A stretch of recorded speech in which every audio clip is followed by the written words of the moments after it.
Students, हम पढ़ रहे थे 30 यूनिट में मुगल वंश के बारे में, जहां हमने बात की बाबर के बारे में, हुमायूं के बारे में। अब हम अगले मुगल शासक की बात करते हैं, अकबर के बारे में, जो मुगल वंश का सबसे महानतम शासक जो इन इतिहासकारों के द्वारा माना गया है ना। तो अकबर को हम पढ़ेंगे। हमने बात की थी कि हुमायूं अपने निर्वासन के दौरान जो है उसको ने जो हमीदा बानो बेगम से विवाह हुआ और उसी से जो है अकबर का जन्म हुआ। तो अकबर के प्रारंभिक जीवन की बात करते हैं। अकबर का जन्म 15 अक्टूबर 1542 ईस्वी में अमरकोट, ये जैसलमेर से आगे वर्तमान पाकिस्तान में आता है, तो अमरकोट के राजा वीर साल के महल में अकबर का जन्म हुआ था। अकबर हुमायूं व हमीदा बानो बेगम का बेटा था। हुमायूं हमीदा बानो बेगम, जो हिंदाल जो हुमायूं का भाई था, उसका गुरु था इसका पिता हमीदा बानो बेगम का। तो ये उनका जो हमीदा बानो बेगम और हुमायूं का बेटा था। और अपने चाचा अस्करी, जो 4 भाई थे, हुमायूं, कामरान, अस्करी, हिंदाल, तो अस्करी और महामनंगा, ये जो इसकी दाई माँ थी महामनंगा, की देख रेख में बड़ा हुआ। अकबर जो है ऐसी परिस्थिति में बड़ा हुआ तो इसको एजुकेशन मिल नहीं पाई थी। अकबर पढ़ा लिखा नहीं था ना। कई बार परीक्षा में पूछ जाता है कि निम्न शासकों में से, मुगल शासकों में से कौन सा अनपढ़ था। तो अकबर इन परिस्थितियों में बड़ा हो रहा है कि इसका पिता जो है ईरान के शासक से मदद लेने के लिए भटक रहा है, जो मतलब निर्वासित जीवन जी रहे इसके परिवार वाले। तो अकबर की पढ़ाई की व्यवस्था नहीं हो पाई थी। तो हम लोग कई बार ये देख करके कि अकबर इतना सफल शासक रहा था तो ये अनपढ़ कैसे रह सकता है, लेकिन ये अनपढ़ में माना जाता है, जैसे अलाउद्दीन खिलजी अनपढ़ रह गया था। तो इनकी देख रेख में बड़ा हुआ। 1551 ईस्वी में अकबर ने मात्र 9 वर्ष की आयु में, जब ये 9 साल का था आयु में, गजनी की सूबेदारी इसने संभाली थी। अफगानिस्तान में गजनी जो क्षेत्र है वहाँ का सूबेदार इसको बनाया गया था जब ये मात्र 100 साल का था। तो हुमायूं इस समय भारत पर पुनः विजय प्राप्त करने के लिए संघर्ष कर रहा था। तो हुमायूं वापस, जो 1540 में उससे भारत छिन गया था, वापस वो अधिकार करना चाहता है। शेरशाह सूरी की इसमें मौत हो गई, उसका जो वंशज है वो कमज़ोर है। तो हुमायूं देख रहा है मौका कि दिल्ली पे और आगरा पे अधिकार किया जाए।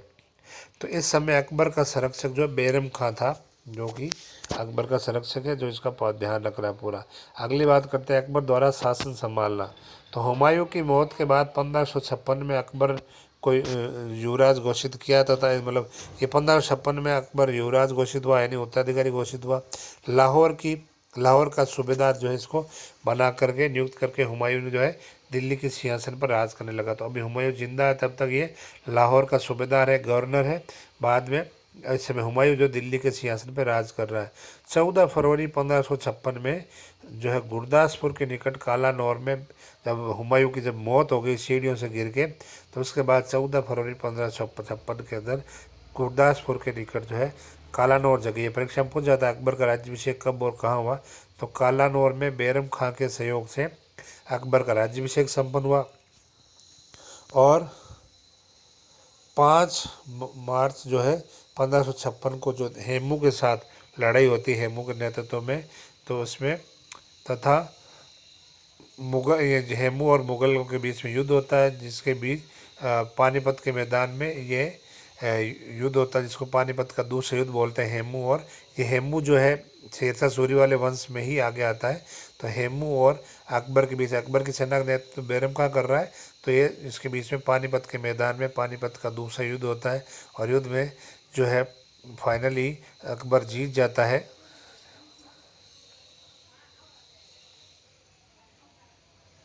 तो इस युद्ध में अकबर के जीतने के बाद में फिर जो है हेमू इस युद्ध में मारा जाता है। हेमू की आंख में तीर लग जाता है, जिससे हेमू की मौत हो जाती है। हालांकि हेमू जीतने वाला होता है, लेकिन हेमू खुद ही जब मारा जाता है तो अकबर इस युद्ध में विजय हो जाता है। बैरम खां का महत्वपूर्ण योगदान होता है। और इस प्रकार जो है अकबर जो है दिल्ली और आगरा का शासक बनता है। तो आगे बात करते हैं अकबर के जन कल्याणकारी कार्य। तो 1562 में अकबर ने दास प्रथा को पूरी तरह प्रतिबंध कर दिया, यानी युद्ध में जिन लोगों को बंदी बनाया जाता था, गुलाम बनाया जाता था, उनको जो है दास बनाकर बेचने की प्रथा को बंद कर दिया था अकबर ने। 1563 में इसने जजिया कर ख़त्म कर दिया। जजिया जो गैर मुसलमानों से लिया जाता उसने बंद कर दिया। 1564 में इसने तीर्थ यात्रा कर को समाप्त कर दिया। जो तीर्थ यात्रा पर जाने वाले हिंदू, जैन, बौद्ध वगैरह थे, उन पर जो टैक्स लगता था उसको ख़त्म कर दिया गया। 1583 में अकबर ने विशेष अवसरों पर कुछ पशुओं की हत्या पर रोक लगा दी। तो 1583 में कुछ त्योहारों के मौके पर, कुछ विशेष अवसरों पर पशु बलि दी जाती थी, हत्याएं की जाती थी, उस पर रोक लगा दी। और सती प्रथा को भी इसने निषेध किया, इस पर रोक लगाई। यानी कि जो मन से सती होती है वो अलग है, जिनको ज़बरदस्ती सती करने वाला भी एक समाज में मिलता था, तो इस पर रोक लगा दी। इस समय अकबर ने लड़कों और लड़कियों के लिए विवाह की आयु भी तय की थी। जो लड़कों के लिए 16 वर्ष और लड़कियों के लिए 14 वर्ष निर्धारित की थी। विधवा विवाह को इसने प्रोत्साहन दिया था। अनुदान विभाग की स्थापना की थी सहायता देने के लिए, आर्थिक सहायता वाले विभाग की। जैसे हमने पढ़ा था कि फिरोज शाह तुगलक ने किया, वैसे ही अनुदान विभाग को स्थापित किया। इसके अतिरिक्त शाही चित्रशाला का भी निर्माण कराया गया। चित्रशाला के लिए शाही जो है चित्रशाला बनाएगी, चित्रशाला के विकास के लिए, चित्रकला के विकास के लिए। अकबर की विभिन्न विजयों की बात करते हैं। अकबर ने 1564 ईस्वी में अपनी विजय यात्रा आरंभ की और गोंडवाड़ा पर जो विजय प्राप्त की, मालवा का जो गोंडवाड़ा क्षेत्र वहाँ 1569 ईस्वी में इसने रणथंभौर और कालिंजर को जीता था। 1570 में नागौर दरबार के अंदर मारवाड़ यानी जोधपुर, बीकानेर, जैसलमेर के जो है ये अकबर की अधीनता में आ गए थे, मतलब अकबर की अधीनता मान ली थी। बीकानेर के राव राय सिंह बादशाह के दरबार में मनसबदार बना था राव राय सिंह जो है। 1572-73 में मुजफ्फर शाह ने अकबर के नेतृत्व में गुजरात को जीत लिया था। 1574-75 में बंगाल एवं बिहार को जीतने में सफलता मिली। ये परीक्षा में पूछते हैं 2-2 नंबर में कि किस क्षेत्र को कब जीता था, कब अकबर के नियंत्रण में आया था। तो ये 1574-75 में बंगाल बिहार को जीत लिया था। 18 जून 1576 को, ये इंपॉर्टेंट डेट है, जो है महाराणा प्रताप और अकबर के बीच जो हल्दी घाटी का युद्ध हुआ था। तो मेवाड़ के शासक महाराणा प्रताप के साथ हल्दी घाटी का युद्ध हुआ। 1581 में मिर्जा हाकिम ने काबुल को जीता था। तो ये जो महत्वपूर्ण युद्ध है इनकी तारीख ये पूछ जाती है, या ये युद्ध कब और किन के बीच में हुआ। तो ये 5वां बात करते हैं अकबर द्वारा विशाल साम्राज्य की स्थापना। तो अकबर ने अपने साम्राज्य विस्तार के लिए 1585-86 ईस्वी में कश्मीर के राजा यूसुफ खान से कश्मीर को जीता था। वे भी पूछते हैं कई बार अकबर ने कश्मीर कब जीता, तो 85-86 में जीता। 1591 में अब्दुल रहीम खाना के नेतृत्व में अकबर ने जो है मिर्जा जानी बेग से सिंध, जो वर्तमान पाकिस्तान में है, सिंध को जीत लिया। 1592 में राजा मान सिंह के नेतृत्व में उड़ीसा पर अपने कब्जा कर लिया, उड़ीसा को जीत लिया। 1595 ईस्वी में बलूचिस्तान जो पाकिस्तान में उसको जीत लिया। इसी वर्ष जो 1595 में कंधार जो अफगानिस्तान का शहर है उसको भी अकबर ने जीत लिया। 1593 ईस्वी में राजा अली खान ने खानदेश, महाराष्ट्र में है, को जीत लेने में अकबर की सफलता मिली। उसने खानदेश का नाम बदल करके अकबर ने जो धनदेश कर दिया था। और 1600 ईस्वी में असीरगढ़, ये परीक्षा में पूछा था क्योंकि इसकी अंतिम विजय थी, तो 1600 ईस्वी में असीरगढ़ को अकबर ने जीता, जो इसकी अंतिम विजय थी, अंतिम इसका जो सफल युद्ध अभियान था जिसमें इसने जीता था असीरगढ़ को। और 1605 में अकबर की मौत हो जाती है। जहांगीर का विद्रोह भी यहाँ से प्रारंभ हो जाता है। तो इस प्रकार ये 1600 ईस्वी में इसने असीरगढ़, ये परीक्षा पूछा था, कई बार आता है कि अकबर का अंतिम युद्ध अभियान, सफल युद्ध अभियान कब और कहाँ का था, तो 1600 ईस्वी में असीरगढ़ के विरुद्ध था। तो अगली बात करते हैं अकबर की धार्मिक क्षेत्र में किए गए विभिन्न कार्य। धर्म के मामले में क्या किया, तो 1562 में अकबर ने युद्धबंदियों को जबरदस्ती धर्म परिवर्तन करने पर रोक लगाई।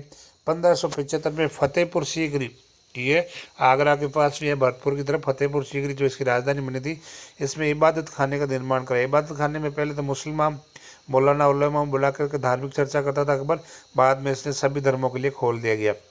1577-78 में इबादत खाने के दरवाजों को सभी धर्म के लोगों के लिए खोल दिया गया। 1579 में मजहर घोषणा पत्र प्रकाशित हुआ। मजहर जिसमें धर्म के जो लास्ट निर्णय मुगल सम्राट अकबर को मिल गया था, मतलब धार्मिक विवाद कुछ होता है और धार्मिक लोग सुलझा नहीं पाते तो अकबर का फैसला मान्य होगा। तो ये मजहर घोषणा पत्र परीक्षा में पूछ जाता, प्रकाशित किया गया। 1582 में दीन इलाही धर्म की स्थापना की। दीन इलाही को तौहीद इलाही भी कहते हैं। 1583 में अकबर ने इलाही समत की स्थापना की, यानी कैलेंडर बनाया, इलाही समत नाम से कैलेंडर जारी किया।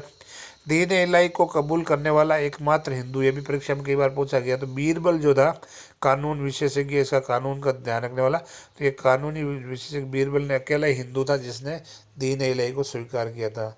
1571 में अकबर ने फतेहपुर सीकरी को राजधानी बनाया और साथ ही अपने प्रिय रसोई हकीम हुकाम को रसोई घर का श्रेष्ठ अधिकारी, ये हकीम हुकाम जो अकबर के 9 रत्नों में उसका भी नाम आता है, तो श्रेष्ठ अधिकारी के रूप में मनोनीत किया। तो ये हमने बात की अकबर की धार्मिक धर्म के क्षेत्र में जो कार्य किया, युद्ध अभियान में जो सफलता प्राप्त की, और किस क्षेत्र में किस सन में कौन सा क्षेत्र जीता, जन कल्याणकारी कार्य, उसका शासन संभालना और प्रारंभिक जीवन की आगे वाले भाग को हम अगले क्लास में पढ़ेंगे।